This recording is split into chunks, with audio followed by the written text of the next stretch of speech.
In the time it takes you to watch this video, another family will lose their home. Another child will hear the sound of sirens instead of laughter. Another elderly person will spend their night in a cold basement, wondering if they'll see tomorrow. This isn't a movie. This isn't some fictional story. This is the daily reality for over 40 million people caught in one of the deadliest conflicts of our generation. Imagine waking up to the sound that changes everything. On February 24th, 2022, millions of people in Ukraine woke up not to their alarm clocks, but to the deafening roar of explosions. Within hours, families who had been planning their children's birthday parties were instead planning their escape. Marina was a teacher in Mariupol. She had 32 students she adored. On that morning, she faced an impossible choice: grab the bag with all their important documents or grab her daughter's favorite teddy bear. She chose the bear. She figured the documents could somehow be replaced. But her daughter's tears in that terrifying moment? They couldn't be. The documents burned with their apartment 3 days later. But that small worn teddy bear still comforts her little girl in a refugee shelter, 800 kilometers from the place they once called home. For millions, home became a basement. Not by choice, but by necessity. Just picture this for a moment.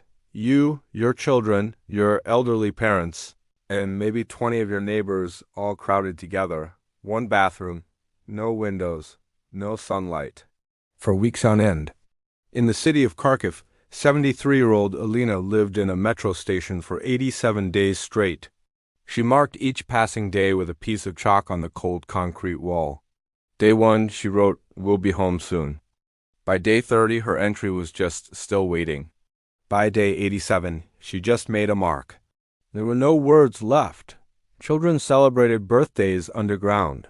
Babies took their very first steps on concrete floors. Students tried to study for exams by the flickering light of a flashlight while the sound of bombs echoed overhead. But the basement wasn't the hardest part. The hardest part was the gnawing uncertainty. Will our home even be there when we come out? Over 8 million people were forced to become refugees. Think about that number. That's like the entire population of New York City or the whole country of Austria. Gone. Displaced. Scattered across the globe. But they're not just numbers. They are people like Dimitri. Dimitri, 81 years old, walked for 3 full days to reach a safe zone. He carried almost nothing with him, just a photograph of his late wife and a single loaf of bread. When volunteers asked him why he didn't take more of his belongings, he said, "What else do I need?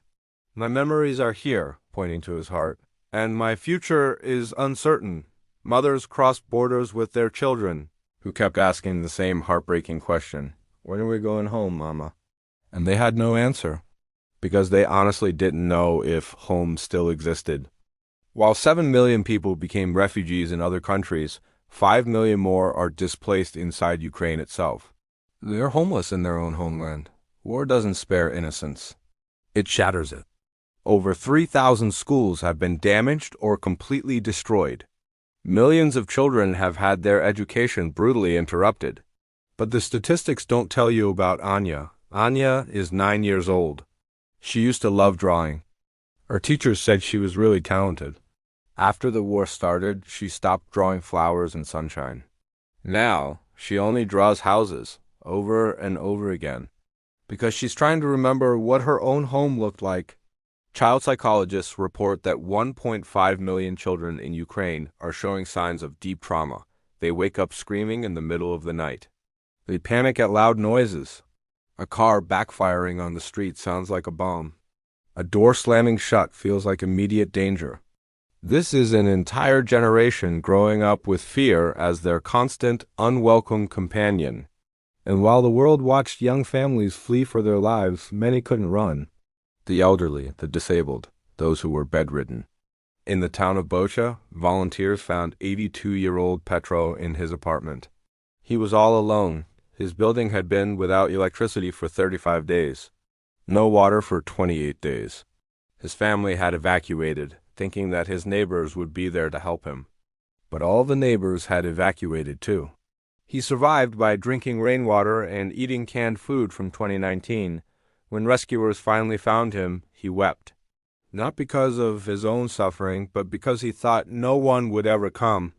Across the conflict zones, thousands of elderly people face the same impossible choice: risk the dangerous, exhausting journey to escape, or stay in the only home they've ever known, even if it means dying there. And then, winter came. Imagine facing temperatures of -10 degrees Celsius, that's 14 degrees Fahrenheit, with no heating, no electricity, no warm food. Millions of people spent the winter of 2022 and 2023 in freezing apartments. They wore all their clothes at once, layered one on top of the other. Entire families slept together in a single room just to share body heat. Grandmothers wrapped newborn babies in every single blanket they owned. In Kyiv, people lined up for hours in the freezing cold to charge their phones at public generators. Not to scroll social media or watch videos, but to make one simple call to their loved ones, just to prove they were still alive. One woman said, "I never knew silence could be so terrifying." No hum of the refrigerator, no sound of the heating clicking on, just a cold, dark silence. But here is the one thing that war, bombs, and darkness cannot destroy: the human spirit. In every dark basement, someone shared their last piece of bread. In every crowded shelter, someone comforted a stranger's crying child. In every destroyed neighborhood, volunteers appeared out of nowhere with hot meals and warm drinks. Teachers held classes in bomb shelters, determined to give children a sense of normalcy. Doctors performed surgeries by the light of a cell phone. Volunteers drove their own cars through active danger zones to deliver medicine to those who couldn't escape.